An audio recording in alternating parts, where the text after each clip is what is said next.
সারা বাংলাদেশে আওয়ামী লীগের নিরপরাধ নেতাকর্মীদেরকে বিভিন্ন মামলায় গ্রেফতার করা হচ্ছে, তাদেরকে বিভিন্নভাবে নির্যাতন করা হচ্ছে। গতকালও একজন মৌলভীবাজারে একজন ছাত্রলীগের নেতাকে না পেয়ে তার বৃদ্ধ মা তার খালাকে আগুনে পুড়িয়ে হত্যা করা হয়েছে বিভিন্নভাবে।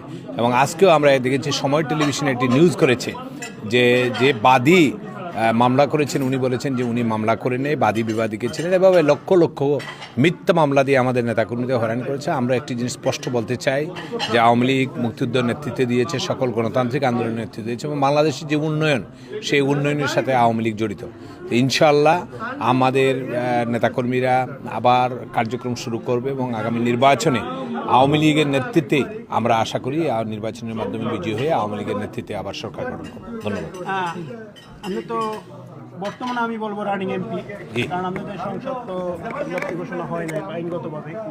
বাট এখন যে নেতাকর্মী আমাদের জেল জুলুমের শিকার, যারা জেলে আছেন, কোনো নেতাকর্মী এখন খাইতে পারতেছে না, খুব দুর্বিষহ আছে, ব্যবসা বাণিজ্য সব বন্ধ, তাদের ব্যাপারে আপনাদের আমরা আমাদের সাধ্য মতো আমাদের নেতাকর্মীর পাশে আছে। আমি আমার নির্বাচনী এলাকার নির্যাতিত নেতাকর্মীর পাশে আছি। আমরা সকলেই আমরা আমাদের নির্যাতিত নেতাকর্মী আসি। আমি বিশ্বাস করি এই দিন থাকবে না, আধার কেটে যাবে, আমরা ইনশাআল্লাহ বাংলাদেশের সুদিন ফিরে আসবো। ধন্যবাদ।